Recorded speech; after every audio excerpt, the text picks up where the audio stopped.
ni Pangulong Bongbong Marcos ang kulang para maaprubahan ang 5.768 trillion peso proposed 2024 budget matapos itong i-ratify ng Senado at Kamara. Nasa frontline ng balitang yan si Mean Los Baños.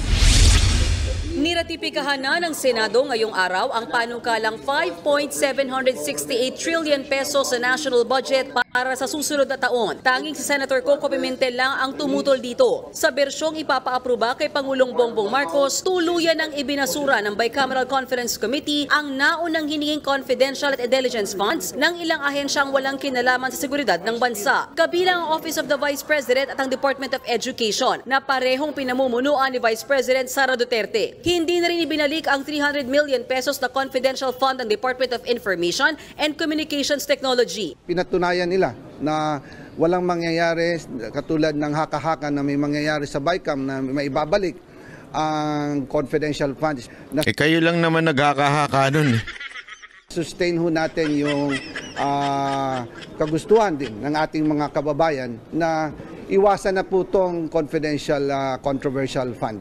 Sa security agencies, inilipat ang mga tinapyas na confidential at intelligence funds. Sa kabuuan, mahigit 9 billion pesos o 2% ng panukalang budget ang confidential at intelligence funds sa susunod na taon. Sang-ayon naman daw ang House contingent sa panukalan ni Senator Risa Ontiveros na ipagbawal ang paggamit ng contingent fund para sa CIF. Pwera na lang daw kung ipacertify as urgent ito ng Pangulo. Parang naging ugali na ng dumaraming civilian agencies humingi ng CIF na dapat pakaunti ng pakaunti hanggat maiwan na lang sa mga civilian agencies na mayroong mandate at expertise either sa national defense or sa public safety. Kung noong nakaraang 3 taon, nakasentro ang budget ng ating bansa sa pagresponde sa pandemya, sa darating na 2024, nakatuon ang budget ng gobyerno sa paglaban sa inflation o pagtaas ng presyo ng mga bilihin. Gayon din ang pagkakaroon ng murang pabahay at pagprotekta sa ating claim sa West Philippine Sea.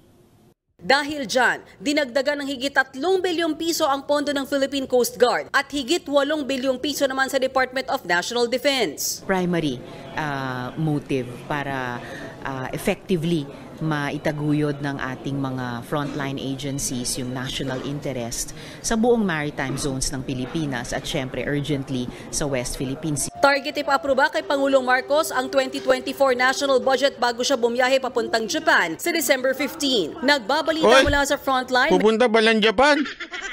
Mr. President, magkita tayo. May mga humihirit pa sa channel ko eh. Siguro magkikita kayo ni Mr. President, no? Wala na talaga, banat bay. Tama yung sinabi nung mga gunggong. Ano magkikita? Tagal-tagal ko na dito. Tsaka siyang sumusunod. Itinerary ko to, sinusundan lang niya ako. Kailan yun? Malapit na pala siya punta dito. Ayun ako. Oo nga, sinundan ako sa San Francisco. Nauna rin ako sa San Francisco, ha. Tapos ngayon sa Japan naman, aba. Gusto nila kasama kaya si Annabel Rama, di? Anak ng issue yan, oo.